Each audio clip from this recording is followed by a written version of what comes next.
الفيديو ده بقى لو ما دخلش ترند انا هعضك يا فوزية. عملتلكوا اكتر حاجة بتطلبوها في رمضان وبتشتروها وبتخلصوا فلوسكوا عليها.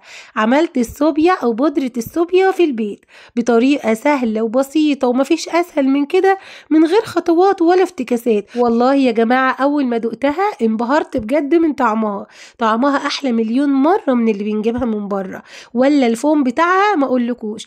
قبل ما نبدأ صلوا على النبي. اللهم صل وسلم وبارك على سيدنا محمد وعلى آله وصحبه وسلم. حطي بسرعة لايك للفيديو علشان لسه فيه وصفات كتير جاية توصلك أول ما تنزل إن شاء الله.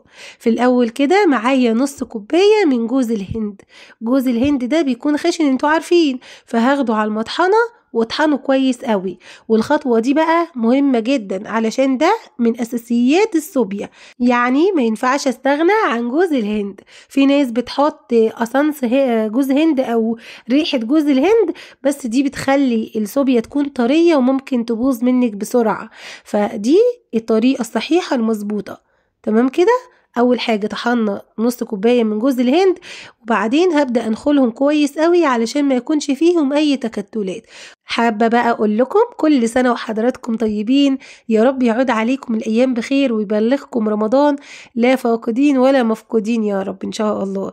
ربنا يا رب يعود عليكم الايام بخير ان شاء الله. هنعمل وصفات حلوه قوي اول رمضان.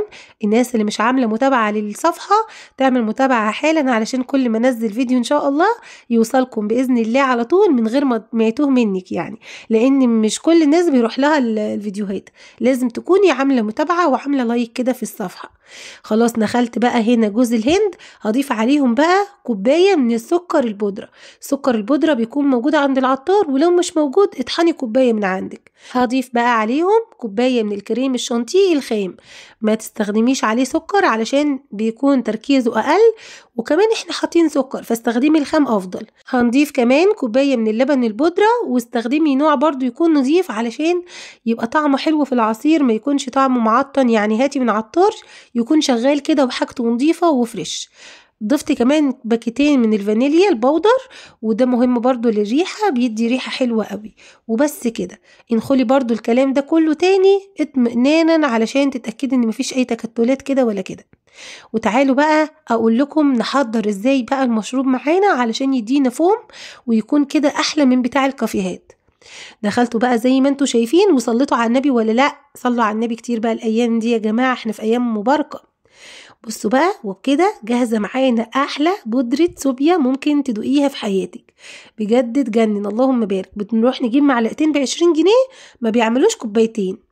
هجيب بقى برطمان يكون يعني يفضل انه يكون زجاج، ونغسله كويس قوي ونعقمه ويكون ناشف طبعا، ونفضي فيه بقى المكونات بتاعتنا او الصوبيا بتاعتنا.